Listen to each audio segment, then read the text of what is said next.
In this video, we are going to graph the secant function with multiple transformations. Here we have y is equal to secant of 4x minus pi, and we want to graph the secant function with multiple transformations. So the first thing we want to do is we want to look at the original graph of secant. But before we do that, we want to look at the original graph of cosine, because cosine is equal to 1 over secant, and it's much easier to graph cosine. So we're going to look at the original graph.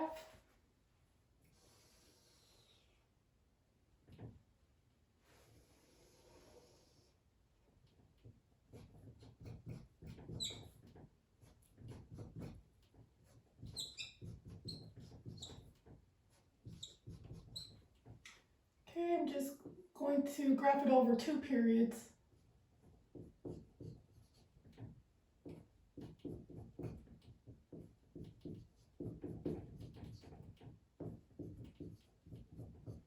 Okay, and here we have 1 and negative 1. And our graph is going to look like this.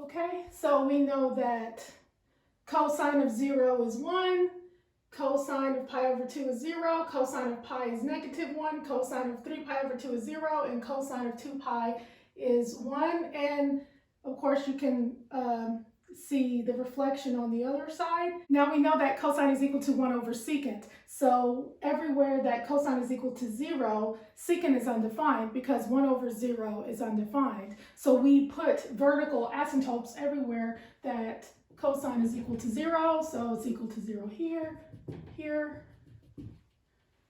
here, and here. And it keeps going on forever and ever. And everywhere that you see a max and min on cosine, we simply put a point there and draw out. Okay, here is a min value for cosine. So we draw out. Here is a max value for cosine. Draw out. Okay, and a max value for cosine. Max value for cosine. And here is the original graph of secant. Now we graph secant with transformations. Again, it is easier to graph cosine with transformations, so we're going to rewrite this as cosine and graph the cosine function with transformations first. So I'm going to say y is equal to cosine of 4x minus pi. And I want to put this in standard form. Standard form is y is equal to a cosine of b x minus c plus d. So if I rewrite what I have here in standard form, we have y is equal to 1 cosine of 4 x minus pi over 4 plus 0. Be careful here because we are factoring out a 4. So when you factor out a 4, you have to put a 4 in the denominator. And think about it, because if I go backwards and distribute the 4, we get 4x, which is here, and 4 times pi over 4, which means the 4's cancel, and you just get pi. Now we have the equation in standard form, so I'm going to identify our parts. The absolute value of A is equal to 1, B is equal to 4, C is equal to pi over 4. Remember to flip the signs. If you forget, you can just set x minus pi over 4 equal to 0, and when you solve for x will be a positive pi over 4. And our D is equal to 0. Now, before we graph the transformations of cosine, we need to compute the period. The period is equal to 2 pi over b, which is equal to 2 pi over, our b is 4, which is equal to pi over 2. Next, we want to compute the x-scale. The x-scale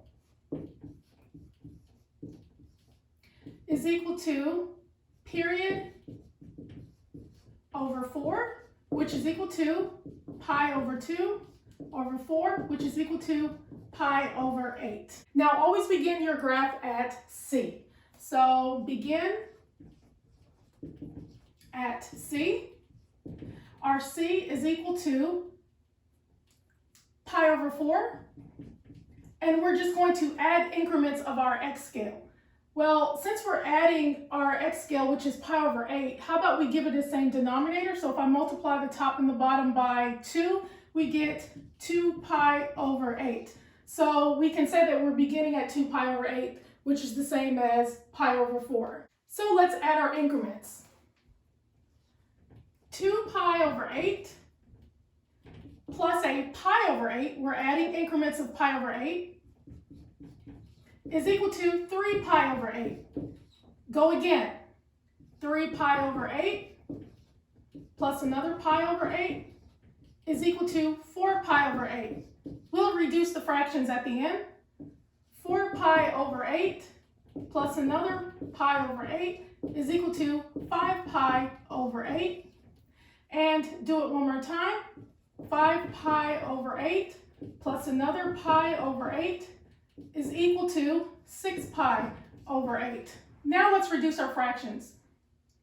4 pi over 8 reduces to pi over 2. 6 pi over 8 reduces to 3 pi over 4. How about we graph this over 2 periods? So instead of adding pi over 8, I'm going to subtract pi over 8.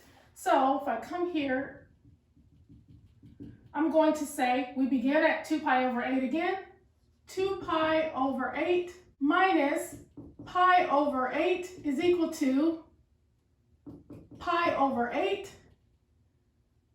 Pi over 8 minus pi over 8 is equal to 0. 0 minus pi over 8 is equal to negative pi over 8. Negative pi over 8 minus pi over 8 is equal to negative 2 pi over 8, and that reduces to negative pi over 4. So now we have enough increments. So we begin at C, pi over 4, and we are going to put these values on our new graph.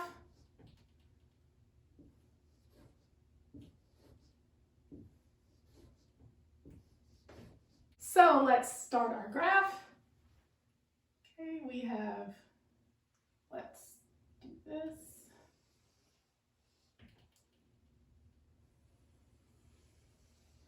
And we're going to put these values on the graph. So we have pi over 8. We have negative pi over 8. Negative pi over 4. And we have 0 pi over 8, pi over 4.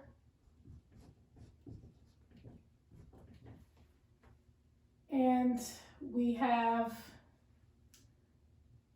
3 pi over 8.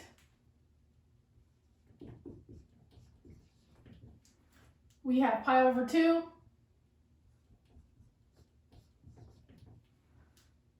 And we have 5 pi over 8. And we have 3 pi over 4. And here we have 1 and negative 1. Let's see, 1 will be about right here. A little further up. Now we're going to model our parent graph of cosine. So remember, it starts at C. So everything gets pushed over C units to the right. So we have a high point here. a 0 here, coming up like this. Okay, and it's going to come up like this, and going the other direction.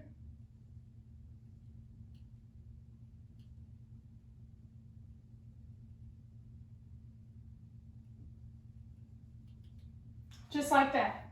So notice that it looks just like our parent graph, but everything is shifted over. And it's also compressed horizontally. So now we want to put our vertical asymptotes everywhere that cosine is equal to 0. So I'm going to put my vertical asymptotes here.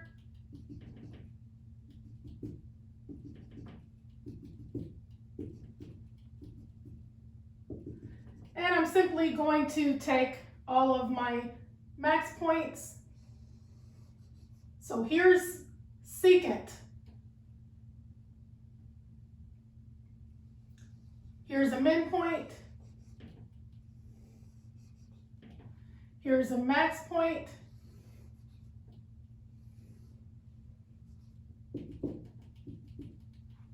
And here is a min point.